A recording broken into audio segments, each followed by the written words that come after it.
Good morning, student. Myself, Tamanna Praveen. I am standing here to teach you a biology. Cell हम लोगों ने पिछले class में start किया था, उसका इंट्रोडक्शन पार्ट जो भी था वो हम लोगों ने कवर अप कर लिया था। आज आगे बढ़ने से पहले आप मेरे चैनल को लाइक करिए, ज़रूर से सब्सक्राइब कर लो ताकि जो भी मैं पढ़ाऊँ वो सबसे पहले आपके पास आ जाए। मैं मोटिवेट रहूँगी तो आप भी मोटिवेट रहोगे। Now we let's start today. Okay, पिछले का थोड़ा सा हम लोग थोड़ा सा रिवाइज कर लेते हैं, बस 2 मिनट। मैंने सेल इंट्रोडक्शन स्टार्ट किया था बच्चों, पढ़ाया था कि सेल कहाँ से आया, कैसे आया, उसका इन्वेंशन किसने किया, डिस्कवरी आज हम लोग देखेंगे। कैसे लोगों ने बताया कि सेल कैसे है, एटम से मॉलिक्यूल, मॉलिक्यूल से macromolecule, sales, tissue, organ system कैसे बनते हैं, एक पूरा ह्यूमन कैसे बनता है, ये हम लोगों ने इंट्रोडक्शन पार्ट में पढ़ा था। देन आपके एनसीईआरटी का जो फर्स्ट पेज जो एड ऑन हुआ है आपके न्यू बुक में जो पब्लिश हुआ है, उसमें लद्दाख पुगा वैली के बारे में हम लोगों ने पढ़ा, थर्मोसिडोफिल्स के बारे में पढ़ा, टेम्परेचर लविंग बैक्टीरिया, इन सब चीज़ों के बारे में हम लोग पढ़ चुके थे। वहाँ एक्सेस टेम्परेचर है, बॉइलिंग पॉइंट ऑफ वाटर बहुत ज़्यादा है, वहाँ पे उस रेंज में भी बैक्टीरिया सर्वाइव करते हैं। और आज हम लोग स्टार्ट करते हैं इस पार्ट को।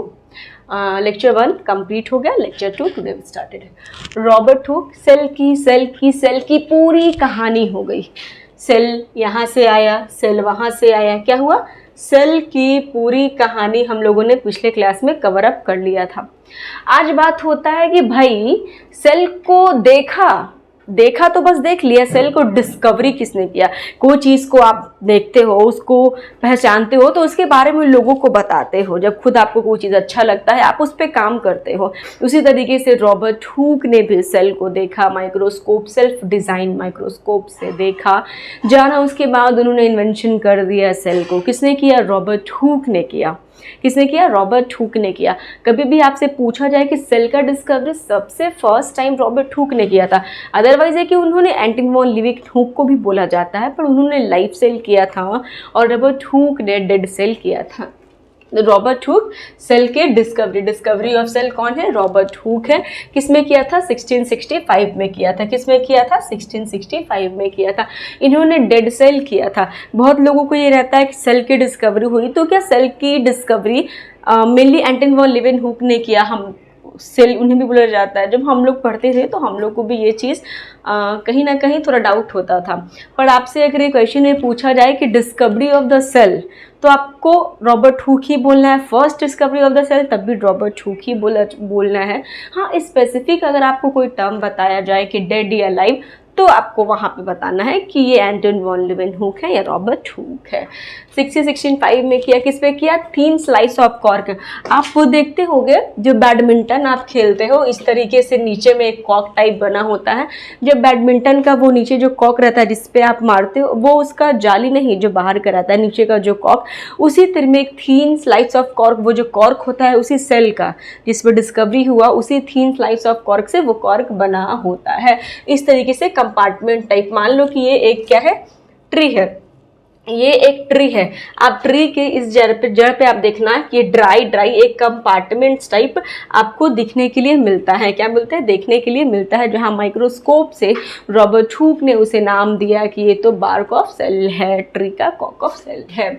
स्मॉल बॉक्स लाइक कंपार्टमेंट्स, जो मैंने आपको बताया, छोटे छोटे कंपार्टमेंट्स टाइप, बॉक्स टाइप, लकड़ी का टाइप ऐसे होता है।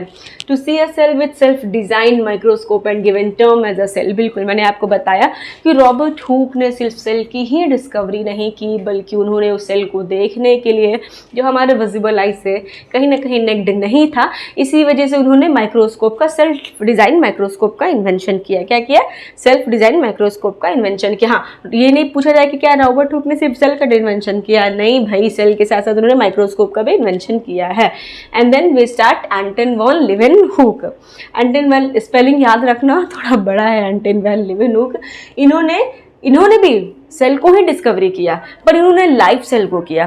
क्या किया, लाइव सेल को किया। किस में किया, इन्होंने तो कहा कि मैंने डेड सेल को देखा है, किसमें, bark of slice of cork में, थिन कॉर्क में। पर इन्होंने सेल को कहाँ देखा, वो भी जिंदा सेल को कहाँ देखा, इन्होंने जिंदा सेल को देखा पॉन्ड वाटर में। किसमें, पॉन्ड वाटर में, ओशियन के वाटर में नहीं, रिवर के वाटर में नहीं, पॉन्ड के वाटर में जिंदा सेल को, एक लच्छेदार जाली टाइप। आप देखना कभी कभी एक ऐसा फ्रूट है, ड्रैगन फ्रूट कुछ ऐसा करके, उसमें जो क्रीम कलर की एक ब्लैक ब्लैक शीट होते हैं, डॉट्स होते हैं, उसी तरीके का एक लच्छेदार दिखता है ओशियंस के वाटर में, जिसे एंटन वॉन लीवेनहुक ने कहा कि अरे ये भी सेल है, ये तो सेल है और ये मरा हुआ नहीं, ये तो जिंदा सेल है। एंटन वॉन लीवेनहुक ने लाइफ सेल देखा। क्या देखा? लाइफ सेल देखा। कब देखा? 1674 में। बच्चों डेट्स जरूर याद रखिएगा, ठीक है, इन्वेंशन और ये डेट जरूर याद रखिएगा, आपके एग्जाम में टू द पॉइंट पूछा जाएगा। एंड रॉबर्ट ब्राउन, आप बोलते हो कि हमारे पूरे बॉडी का मेनली जो हम लोग बोल सकते हैं कि master of the mind brain होता है ना, हर एक चीज़ controlling power, listening power, body का वाइब्रेशन, हर एक चीज़ एक्टिवनेस, हर एक चीज़ जो भी करना है वो हमारे बॉडी के कमांड में होता है। हमारा माइंड उस चीज़ को कैरी ऑन करता है, माइंड ही कमांड करता है, कंट्रोल करता है। उसी तरीके से एनिमल्स एंड एनिमल सेल्स के बॉडी में अगर बोला जाए तो एक न्यूक्लियस होता है। आप बोल सकते हो कि मैम प्लांट सेल्स में न्यूक्लियस नहीं होता, ये एक रेयर है, कुछ कुछ में होते हैं, बट ऐसे अगर आप बोला जाए तो मेजॉरिटी में एनिमल सेल्स में पाए जाते हैं। तो उसी तरीके से कहा जा रहा है कि जब एनिमल सेल की और प्लांट सेल की बात की जा रही थी डिस्कवरी ऑफ सेल पे, तो रॉबर्ट ब्राउन आए और उन्होंने बताया कि पता है सेल सेल सेल सेल जो तुम लोग बात कर रहे हो ना, इस सेल के अंदर एक न्यूक्लियस भी है। क्या है? एक न्यूक्लियस भी है। क्या है? एक न्यूक्लियस भी है जो उस पूरे बॉडी को, इस पूरे सेल के बॉडी को कंट्रोल कर रहा है। उसके बॉडी का मास्टरमाइंड है, उसके बॉडी का क्या है? कंट्रोल एंड कोऑर्डिनेट सिस्टम है। आप बोल सकते हो न्यूक्लियस, ऑब्वियस सी बात है, न्यूक्लियस है, एक सेंटर ऑफ द बॉडी है सेल का। रॉबर्ट ब्राउन ने डिस्कवरी किया सेल का, कब किया? 1831 में किया। कब किया? 1831 में किया रॉबर्ट ब्राउन ने। एंड देन पुरकिंजे, ऐसे तो आप पढ़ोगे पुरकिंजे फाइबर अलग होता है जो आपको टिश्यू में पढ़ने के लिए मिलेगा, पर यहाँ पे पुरकिंजे वर्ड है, पुरकिंजे नॉट पुरकिंजे फाइबर, जो एक सेल को रिप्रेजेंट करता है। पुरकिंजे का डिस्कवरी किया किसने? प्रोटोप्लाज्म का डिस्कवरी किसने किया? पुरकिंजे ने किया। किसने किया? पुरकिंजे ने किया। कब किया? 1839 में किया। इन्होंने क्या देखा? प्रोटोप्लाज्म बोल सकते हो, साइटोप्लाज्म बोल सकते हो। आप देखना है कि जब ये एक पूरा सेल होता है, क्या होता है? जब एक पूरा सेल होता है, मान लो कि ये एक पूरा सेल है, तो सेल के अंदर तो न्यूक्लियस है। क्या है? मैं रफ डायग्राम बना रही हूँ। सेल के अंदर न्यूक्लियस है। आप तो न्यूक्लियस, जैसे मान लो एक एग्जांपल है कि मेरा पूरा बॉडी है, मेरे बॉडी में सारे पार्ट्स है, लंग्स है, लिवर्स है और बहुत सारे ऑर्गन्स हैं, किडनी है, हर एक चीज़ है, बट 75% ऑफ द मेरे बॉडी में जो है वो फ्लूइड है। इट मीन्स वाटर है। हमारे बॉडी का मेन इनहेरिट कंपोनेंट जो होता है एक लिक्विड के फॉर्म में, एक फ्लूइड के फॉर्म में, वो वाटर होता है। ऑब्वियस सी बात है, हमारा पूरा शरीर पानी से बना हुआ है। उसी तरीके से सेल की जब डिस्कवरी की गई, जब सेल को माइक्रोस्कोप से पूरा डीपली देखा गया, समझा गया, तो पता चला कि पता है सेल के अंदर न्यूक्लियस है और न्यूक्लियस के साथ साथ सेल के चारों ओर प्रोटोप्लाज्म, साइटोप्लाज्म में जो एक fluid, jelly like, living like structure है, एक सब्सटेंस है, एक फ्लूइड है। क्या है? फ्लूइड है, लिविंग कंटेंट ऑफ सेल्स है, जो सेल को आप 11th में पढ़ेंगे सेल यूनिट ऑफ लाइफ के चैप्टर में, कि साइटोप्लाज्म जो है main arena of the cellular activities का काम करता है। Main arena of the cellular activities, cell के अंदर जितने भी एक्टिविटीज हो रहे हैं, जितने भी एक्टिविटीज परफॉर्म किए जा रहे हैं, उसे एक्टिव रखने के लिए, उसके ग्रोइंग के लिए, उसे दिखाने के लिए कि वो भी मेनली लाइव है, वो मेन 95% ऑफ द जो काम करता है सेल का, वो साइटोप्लाज्म करता है। आप कहोगे मैम ये तो लिक्विड है, फ्लूइड है, कैसे कर सकता है? कैसे फ्लूइड है? ऑब्वियस सी बात है, जब हमारा पूरा बॉडी है, क्योंकि सब्सटेंस को one body to another body जब ट्रांसफर करना होता है, तो मेनली ये काम हम लोग का साइटोप्लाज्म ही आता है। ये पूरे सेल के बॉडी में, पूरे न्यूक्लियस के चारों ओर पूरे बॉडी में फ्लूइड टाइप की क्या है? फैला हुआ है। क्या है? फैला हुआ है, और ये लाइव है। ऑब्वियस सी बात है, अगर जिंदा है तब तो हर एक चीज को ट्रांसफर कर रहा है। वाटर फ्लूइड भी कहीं डेड होता है, क्या लिविंग सेल्स होता है। जेली लाइक लिविंग सेल्स है। क्या है? जेली के जैसा है पानी। आप देखना, कोई जेली को आप कहीं पे रख दो, वो कहीं ना कहीं ट्रेवल करके हियर एंड देयर स्प्रेड हो जाता है। एक फ्लूइड है, एक जेली लाइक सब्सटेंस है, जिसे हम लोग पुरकिंजे प्रोटोप्लाज्म ने डिस्कवरी किया। प्रोटोप्लाज्म बोल सकते हो आप इसे। 11th स्टैंडर्ड में जाओगे तो आपको यही वर्ड साइटोप्लाज्म के भी फॉर्म में सुनने के लिए मिलेगा। एक फ्लूइड है, लिविंग कंटेंट ऑफ सेल्स है, जेली लाइक सब्सटेंस है। आप इसे बोल सकते हो कि मेन एक्टिविटी परफॉर्म किया जाता है इसके द्वारा। Main activities main activities of cells होता है जो परफॉर्म करता है कौन, आपका प्रोटोप्लाज्म। ये एक पॉइंट ऐड करिए, आप इसको मेनली यहाँ तक लिखिए, हम लोग आगे फिर देखते हैं। यहाँ तक पहले लिख लीजिए। यहाँ तक हो गया आप लोग का। अब हम लोग आगे देखते हैं। क्या हुआ कि पुरकिंजी के बाद आए मैथियस स्क्लीडन एंड थियोडर स्वान। इन दोनों का भी सेल्स में एक बहुत सिग्निफिकेंट रोल है। इन दोनों ने भी मिलकर अपने अपने प्लेस पे, सेल का तो रॉबर्ट हुक ने कर दिया। अब भाई सिर्फ सेल थोड़ी होगा, जब सेल की खोज हुई है तो और भी जगह सेल कहाँ कहाँ पाए जा रहे हैं उसकी भी तो डिस्कवरी करनी जरूरी है, उसका भी तो इन्वेंशन देखना है, उसकी भी तो स्टडी करनी है कि नहीं। कोई भी एक चीज़ खोजोगे ना, आपको पता चलेगा अरे ये चीज़ हुआ है, पूरी दुनिया उसमें लग जाती है कि अच्छा नया नया चीज़ आया है। आता है ना, अभी हमारे सोशल मीडिया के ऐप पे कोई चीज़ आती है जो नई नई सी आती है तो सब लोग देखते चैट जीपीटी है क्या है, देखते देखते एआई आया है, देखते हैं क्या आया है, तो लोग उसकी भी, ह्यूमन बींग्स का वैसे भी बोला जाता है एक सिंपल सेंटेंस है, ह्यूमन बींग्स हर एक न्यू चीज़ों में बहुत इन्वॉल्वमेंट रखते हैं, इंटरेस्ट रखते हैं। उसी तरीके से यहाँ भी हुआ सेल के चैप्टर में भी।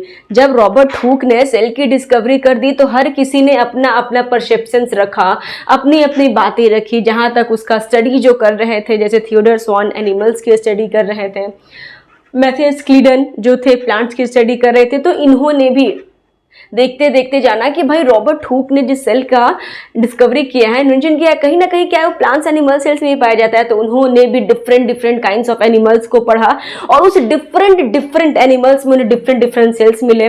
मैथियस क्लीडन ने डिफरेंट टाइप्स के प्लांट्स एंड ऑब्वियसली बात है हमारे यूनिवर्स में बहुत सारे नेचुरल प्लांट्स हैं जो अलग अलग तरह के आप देखते भी होंगे, तो वो जो सेम है, प्लांट्स तो सारे अलग होते हैं, इसका ये मतलब नहीं कि प्लांट्स अलग है तो सेल भी सब में सेम होंगे, नहीं। अगर प्लांट्स अलग है तो सब में सेल्स भी अलग अलग होते हैं। ऑब्वियसली बात है एनिमल का सेल कुछ होगा, प्लांट्स का सेल कुछ होगा, एनिमल्स में न्यूक्लियस है, प्लांट्स में न्यूक्लियस नहीं है। उसी तरीके से मैथियस क्लीडन ने पढ़ा all plants are made up of cells. Matthias Schleiden ने भी एक स्टेटमेंट दे दिया कि पता है जिस प्लांट की स्टडी हम कर रहे हैं उस स्टडी को एग्जामिन करने के बाद, उसके सारे इंटरनल एक्सटर्नल पार्ट को स्टडी करने के बाद मुझे पता चला कि पता है जिस प्लांट की मैं पढ़ाई जो खोज इतने सालों से कर रहा था, इवन वो भी सेल से बना हुआ है, चाहे वो भी सेल से बना हुआ है। All plants are made up of cells. ये मैथियस क्लीडन ने कब कहा ये बात? 1838 में कहा। कब कहा? 1838 में कहा।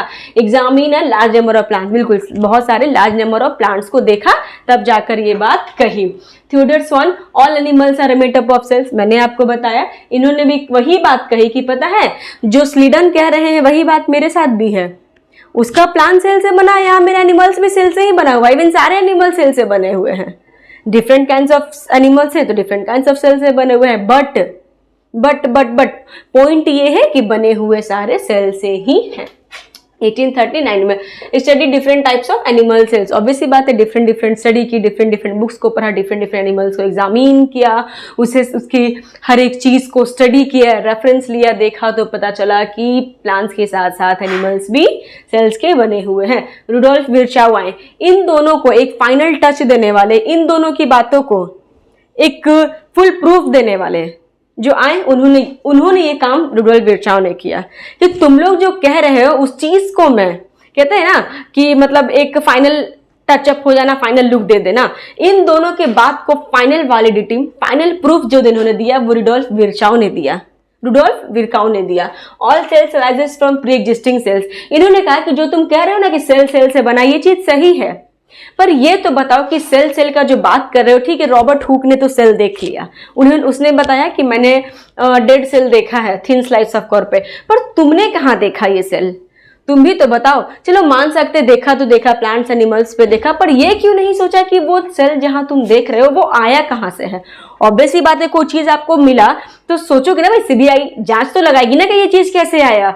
तो रुडोल्फ विर्चाउ ने भी ये सवाल किया कि जो चीज की पढ़ाई हम लोग कर रहे हैं, जिसके पीछे पूरी दुनिया भाग रही है, भाई ये चीज आया कहां से है? कुछ तो आया होगा, कुछ तो टूटा होगा, कुछ तो कहीं ना कहीं अंश निकला होगा, कुछ तो होगी जहां से ये सेल्स आ रहे हैं। तो रिडोल्फ विरकाउ ने कहा कि पता है ये जो सेल्स है नया नहीं है, या ये ऑलरेडी हमारे पास आ रहा था, इससे जाना हम लोगों ने आज है। जो चीज पहले बीत चुकी थी वो चीज फिर से आ रही है, प्री एग्जिस्ट कर रही है। मतलब कि कोई चीज था, आप इवोल्यूशन एक चैप्टर में पढ़ोगे कि कोई चीज था जो पहले था, स्टोन हो वगैरह हो, ब्रिक्स हो, कहीं ना कहीं कुछ लावा वगैरह हो, स्नो हो, कहीं ना कहीं पहले था, जो आज फिर से वो रिपीट हो रहा है, प्री एग्जिस्ट हो रहा है। तो कहीं ना कहीं सेल पहले था। जैसे कहने का मतलब कि मेरे पापा थे तो उससे हम आए, उनके पापा थे तो उनसे वो आए, उनके पापा थे तो उनसे वो आए। ये प्री एग्जिस्टेंस वाली कहानी चलती आ रही है।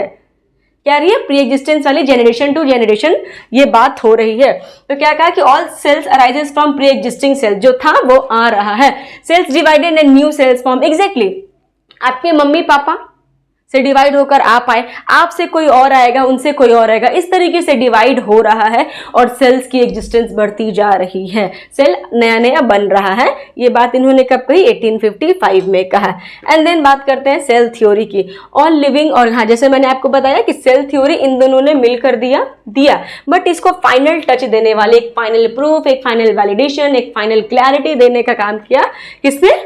रुडोल्फ विरकाउ ने। बट अगर पूछा जाए कि फाइनल टच तो रुडोल्फ विरकाउ ने दिया, बट सेल थ्योरी इन दोनों ने ही दिया है। All living organism are made up of one और मोर सेल्स। ऑब्वियस सी बात है, जरूरी थोड़ी है कि सब में एक सेल ही होगा। जरूरी नहीं है कि मेरे सर पे अगर 100 बाल है तो दूसरे में भी वही होंगे। भाई सेल्स तो डिफर कर सकते हैं ना, organism to organism, humans to humans, cells में ऑल।